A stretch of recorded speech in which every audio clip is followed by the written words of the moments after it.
Laidą remia Fakto Auto, naujausi Hyundai crossoveriai, įvairūs modeliai kiekvieno skoniui.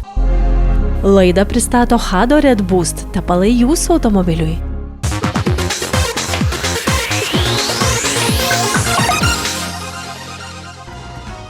Labas rytas, autopiloto žiūrovai. Šiandien naudoto automobilio rubrikoje apžvelgsime šį trečiosios kartos Kia Ceed. Nors šis modelis vis dar yra gaminamas, tačiau netrukus jį pakeis naujasis Kia K4. Ir taip Ceed modelis bus įrašytas į istorijos puslapius.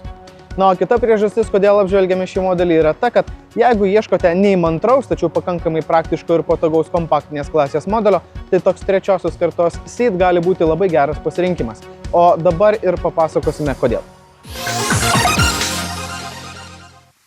Trečios kartos Kia Ceed nuo konvejerių riedėti pradėjo 2018-aisiais, po 3 metų 2021-aisiais buvo atnaujintas ir kol kas vis dar yra gaminamas. Rinkoje šis modelis pasirodė tuo metu, kai padidinto pravažumo modeliai aiškiai parodė, jog tokių tradicinių kompaktinės klasės hatchbackų, sedanų ir universalų era baigėsi, tačiau užimama rinkos dalis ir konkurencija vis dar buvo pakankamai didelė. Pagrindiniai Ceed taikiniai – Volkswagen Golf, Ford Focus, Renault Megane, Toyota Auris ir Corolla. Būdami konservatyvūs, pietų korėjiečiai su Ceed kalnų nenuvertė ir perversmo nepadarė. Tačiau dabar, kai tokie Ceed vis dažniau tampa naudotų automobilių rinkos dalyviais, jie gali būti dėmesio vertų pasirinkimų. Naudotų automobilių rinkos ekspertas dalinasi trumpą įžvalgą kodėl. Nors dėl savo vardo Kia automobiliai tokio didelio populiarumo nesusilaukė, tačiau naudotas Kia Ceed automobilis yra tikrai vertas jūsų dėmesio.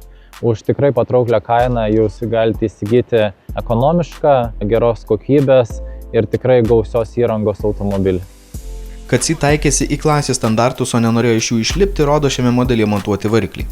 Mažiausiai vos 1 litro darbinio tūrio turbo benzininiai turi 100 arba 120 arklio galių, atmosferinis 1,4 litro lygiai 100, o 1,4 litro su turbina siūlo 140 arklio galių pajėgumą.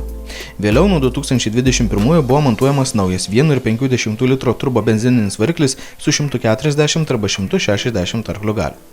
Dizelinis pasirinkimas per visą gamybos laikotarpį išliko vienas – 1,6 litro galintis turėti 115 arba beveik 140 arklio galių. Taip pat Ceed turėjo ir iš tinklo įkraunamą hibridinę pavarą, kurios 1,6 litro benzininis be elektros varikliai bendrai sukuria 140 arklio galių pajėgumą. Tačiau ši versija rinkoje sutinkama ne taip dažnai, kaip tik benzinu ar dyzelinu varomi trečios kartos Ceed. Mes bandome versiją su 1,6 litro 136 arklio galių dyzeliniu varikliu ir 6 pavarų mechaninė greičių dėžė. Geras pasirinkimas ieškantiems degalų ekonomijos, nes užmiestyje toks Ceed gali sunaudoti vos daugiau nei 4 litrus dyzelino. Tačiau važiavimo savybės gali tikti ne visiems. Važiuojant dinamiškiau juntama turbo duobė, ypač 1, 2 ir 3 pavara. Jei degalų sąnaudos netoks jautrus klausimas kaip sklandus važiavimas, tuomet geriau rinktis benzininį 1,4 arba 1,5 litro turbo variklius suderintus su 7 pavarų dvigubos sankabos automatinė greičių dėžė. Važiuoklė suderinta minkštesniam važiavimui, tačiau dėl to nėra visiškai paukotas stabilumas. Mechaninė greičių dėžė veikia lengvai, tiksliai ir sklandžiai, sankabos pedalas minkštas, todėl jos veikimas nevargina. Trečiosios kartos Kia Ceed kaip ekonominės klasės kompaktiškas modelis buvo kuriamas taip, kad nebūtų kažkoks įmantrus, bet pakankamai praktiškas ir kokybiškas. Tai toks jis ir yra. Taip pat gali maloniai nustebinti tam tikrais dalykais. Pavyzdžiui, praktiškai visi tokie Ceedai turi šildomas sėdynės ir šildomą vairą, todėl pirštinės galima nusimesti ir tiesiog patogiai ir šiltai įsitaisyti prie šio automobilio vairo. Tuo metu, kalbant apie Kia Ceed interjero medžiagų kokybę, tai šis automobilis yra geresnis negu klasės vidurkis. Tai yra, kad čia galime rasti daugiau malonių liesti paviršių negu daugelį kitų pagrindinių konkurentų. Taip pat ir surinkimas labai neblogas.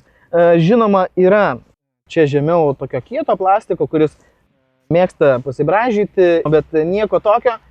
Tos dalies mes praktiškai nematome, taip kad ir per daug dėl jos nesijaudiname. Jeigu kalbant apie ergonomiką, tai čia turime lietimą jautrų ekraną, pakankamai didelį, jis ganėtinai ryškus ir aiškus. Visas išdėstymas yra lengvas naudoti, tikrai nesudėtinga.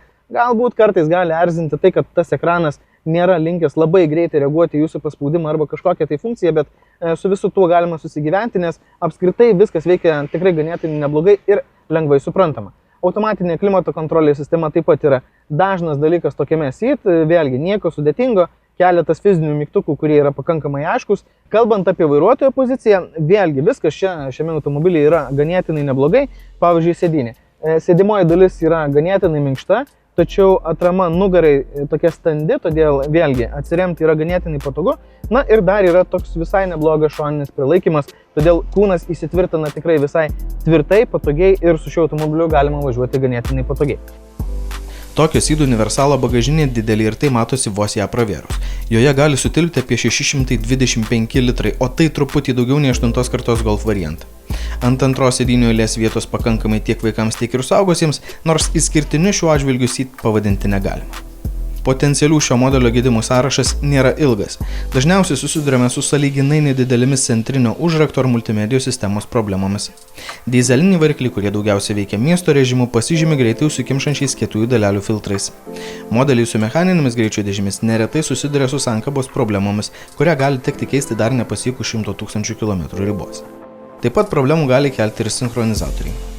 Visi varikliai ganėtinai patikimi, tačiau 1,5 litro turbo benzininiai išsiskiria tuo, kad ilgainiui pradeda deginti tepalą. Visgi ši problema buvo pripažinta kaip gamyklinis brokas ir remontuojama gamintojo sąskaita, todėl prieš perkant Ceed su tokiu varikliu verta patikrinti, ar galima problemos priežastis jam buvo pašalinta. Jeigu kaip tik šiuo metu ieškote praktiško kompaktinės klasės universalo, o galbūt jums labai patiko šiandien mano išbandytas Kia Ceed, tai būtent šį, kurį bandau, galite įsigyti iš longo.lt. Trumpai apie patį automobilį. Jis pagamintas 2021 metais, turi 1,6 litro turbo dyzelinį variklį, 6 pavarų mechaninę greičių dėžę ir yra įveikęs beveik 190 000 km. Nu, visą tai jūsų gali būti už 11 600 eurų. Kartais nutinka gyvenimas ir automobilio prireikia staiga, bet neturite visos jam reikiamos pinigų sumos. Visgi tokiu atveju ne problema, Longo.lt specialistai gali padėti ir automobilio finansavimo klausimas. Trečios kartos Kia Ceed nėra nei kažkuo įdomus, nei išskirtinis. Tai tiesiog paprastas, bet neprastas kompaktinės klasės modelis, kuris tiks ieškantiems ne emocijos, bet racionalių savybių už nuosaikę kainą.